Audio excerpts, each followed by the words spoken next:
আর একটা দোয়া শিখায় দেই, ইনশাআল্লাহ এই দোয়া করলে রিজিক তো বাড়বেই ইনশাআল্লাহ, আপনার যত ঋণ আছে ইনশাআল্লাহ আল্লাহ পাক শোধ করে দিবে। বিশ্বাস করলেন না?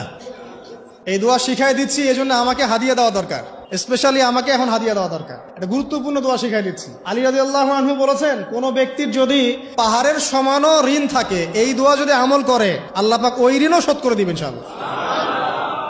ঋণ কেমন জানেন? ওই যে এখন মানুষ ঋণ নিচ্ছে 1 কোটি টাকা ব্যাংক থেকে, 2 কোটি টাকা ব্যাংক থেকে, হ্যাঁ, কত বছর, 10 বছরের জন্য, 20 বছরের জন্য বাড়ি করছে, তাই না? তার ধারণা এমন যে সে মারা গেলে তার ঋণটা কেউ না কেউ শোধ করে দিবেই দিবে, তাই তো? আর আল্লাহর রসুল কি বলছেন দেখেন, একজন মারা গেছেন, নবী সাল্লাল্লাহু আলাইহি ওয়াসাল্লামের সময় একজন মারা গেছেন। তো নবী করিম সাল্লাল্লাহু আলাইহি ওয়াসাল্লাম বলছেন, এই ব্যক্তির কি কোনো ঋণ আছে?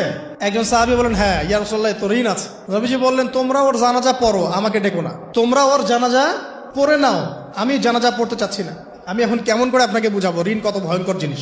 আপনি যে ব্যাংক থেকে 3-4 কোটি টাকার লোন নিয়ে রাখছেন, লাখ লাখ টাকা লোন নিয়ে বসে আছেন, দিব্যি সুখে বসে আছেন, এমন চিন্তায় যে আপনার মৌত হবে না। আর নবী সাল্লাল্লাহু আলাইহি ওয়াসাল্লাম সময়ে একজন মারা যাচ্ছেন, তিনি বলছেন তোমরা জানাজা পড়ে নাও, আমি জানাজা পড়তে চাচ্ছি না। মানে ঋণগ্রস্ত ব্যক্তির জানাজাও তিনি পড়তেন না। তারপরে একজন এসে বললেন, ইয়া রাসূলুল্লাহ, আমি তার ঋণ শোধ করে দিব, তার যা ঋণ আছে আমি শোধ করে দিব। তখন নবী এসে জানাজা পড়লেন সাল্লাল্লাহু আলাইহি ওয়াসাল্লাম।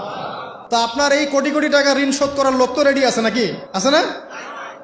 সমস্যা নেই, আপনার জানাজা পড়া হবে, আপনার মিলাদও হবে, আপনার একটা বড়সড় দোয়াও হবে ইনশাআল্লাহ। কিন্তু আল্লাহ পাক বলেছেন যে শহীদ, আল্লাহর পথে যুদ্ধ করে শহীদ হয়েছে, এই ব্যক্তির আত্মাও ঝুলে থাকে যতক্ষণ পর্যন্ত না তার ঋণটা শোধ করা হয়। এবার বলেন আমি কি বুঝাবো আপনাকে? আর কিছু বলতে হবে? তো এখন সেই দোয়া শিখাচ্ছি আপনাদেরকে, যে দোয়া শিখলে আপনারা ঋণ থেকে বাঁচবেন ইনশাআল্লাহ।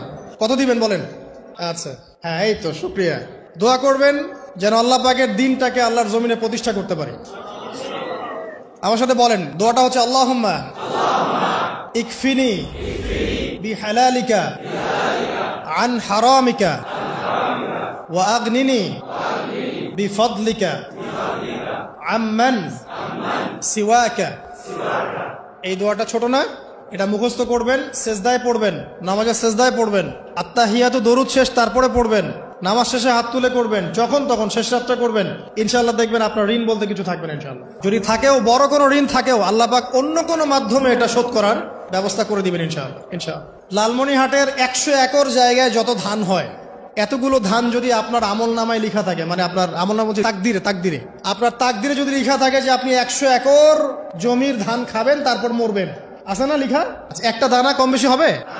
আপনি যদি আল্লাহর প্রতি তাওয়াক্কুলি করেন, তাহলে আপনি হালাল পথে থাকবেন, বিশ্বাস করবেন যে আল্লাহ পাক যেটা লিখে রাখছে আমার তাকদিরে রিজিক, এর একটা দানা রেখেও আমি পৃথিবী থেকে যাব না, সিম্পল। তখন আপনার অন্য পথে যাওয়ার কোনো কারণ নাই। আর যখন আপনি বিশ্বাস করবেন না, না এটা আমার হাতে, আমি যত পরিশ্রম করব তত রিজিক বাড়বে, আমি যত ঘুষ নিব তত বাড়বে, যত সুদ খাবো তত বাড়বে, যত দুর্নীতি করবো তত বাড়বে, তখন তো রিজিকের এই পুরো দায়িত্বটা আল্লাহ পাক আপনার হাতে ছেড়ে দিবেন। আল্লাহ পাক আপনাকে কোনো বারাকা দিবেন না। ইয়ামহাকুল্লাহু রিবা ওয়া ইউরবিস সাদাকা। সদকা করলে সম্পদ বৃদ্ধি পায়, আর রিবার মধ্য দিয়ে সম্পদ ধ্বংস হয়ে যায়, একদম মাটিতে মিশে যাবে। কিভাবে ধ্বংস হয় সেটা এখন আলোচনা করার সুযোগ নাই, সময় নাই। আমি ইনশাআল্লাহ আরেকদিন শুধু রিবা নিয়ে আলাদা আলোচনা করবো ইনশাআল্লাহ। এটা সমাজের নিচু লেভেল থেকে উঁচু পর্যন্ত দরিদ্র মানুষদেরকে আরো দরিদ্র করবে, আর ধনীদেরকে আরো ধনী করবে।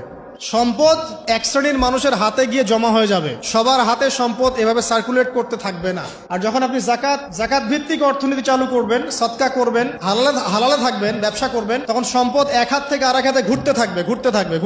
এটা এমনি বুঝবেন না, ইনশাআল্লাহ আরেকদিন বুঝাবো। আসেন, যে দারিদ্রতা দূর করতে চান, সচ্ছলতা চান, কয়েকটা কাজ করেন। এই যে বললাম, 1 নাম্বার সূরাতুল ওয়াকিয়া তেলাওয়াত করেন, 5 ওয়াক্ত নামাজ জামাতে পড়েন, ডেইলি কিছু সময়ের জন্য কোরআন তেলাওয়াত করেন, আর আল্লাহর কাছে রিজিক চান, জিকির বেশি বাড়ায় দেন। পারবেন না ইনশাআল্লাহ?